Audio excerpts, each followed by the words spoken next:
fellow humans, and welcome back to By the Way. I'm Tiff. I'm Nina, and today, whether you choose to come out of the grocery store, the car, your house, or the closet, we want you to hear our stories. And we hope that our story might help you, or if you have any questions, reach out to us and we can answer. So do you want to tell your story first about coming out? I came out in college. There's a bug. And I didn't really do much. I sat my parents down and was like, hey, I need to chat with you. You know, this is how I'm feeling. And that was that. There was no big celebration or party or anything. Like, I think I told one of my friends first before telling my family. You? So my story was pretty tame. I came out my senior year of high school. I was dating a person at the time, and so I just figured it'd be a good time to come out. My family, my mother took it a little differently, even though she has friends who are also on the LGBTQ umbrella. That was a little interesting to see, sometimes the hypocrisy and what people say and their actions. Just giving people time to process you coming out is a good thing, because sometimes people say things that they don't mean just because they're confused or they don't know what to say in the moment. So sometimes if the person says, give me a little time, that might be a little helpful. Yeah, giving them time is good. They'll talk to you when they're ready. The other thing I didn't expect was there was a particular person I was really close to, and I got scared of telling them I was coming out. So they found out from Facebook, and they approached me, and they were like, hey, why didn't you tell me, and why did I have to find out on Facebook? In much nicer terms, of course.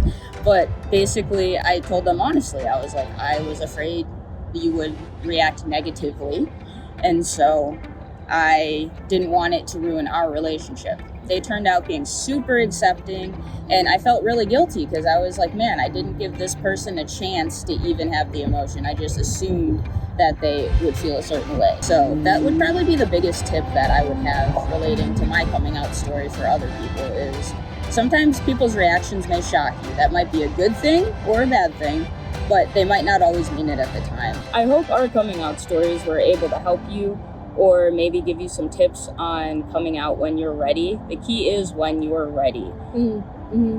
When you feel comfortable with it, when you're able to admit it to yourself, it's actually easier to admit it to other people. And start out with people that you know will be loving and supporting of you. If you are in a situation that may be unsafe, definitely don't tell the person at the time. Wait for a time that could be safe and you can safely express yourself. And there is no perfect time either.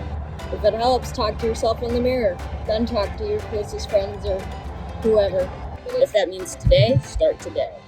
But it does get better. Also, reach out to any community clubs or organizations to find some support in your area if that's what you need. And remember, it's most important to be yourself. Don't try to fit yourself into some mold that somebody is, making. Our stories are a little tame compared to other people, so definitely reference other people's videos on some extra tips and tricks that might help in feeling confident or also in getting prepared for coming out to people. Or feel free to reference our video somewhere around here, there, down there, over there, I don't know. On tips for coming out. By the way, you are a beautiful person inside and out, if nobody's told you that. Oh, you're so sweet. Thank you. Of course I meant you. And you. Most importantly, you.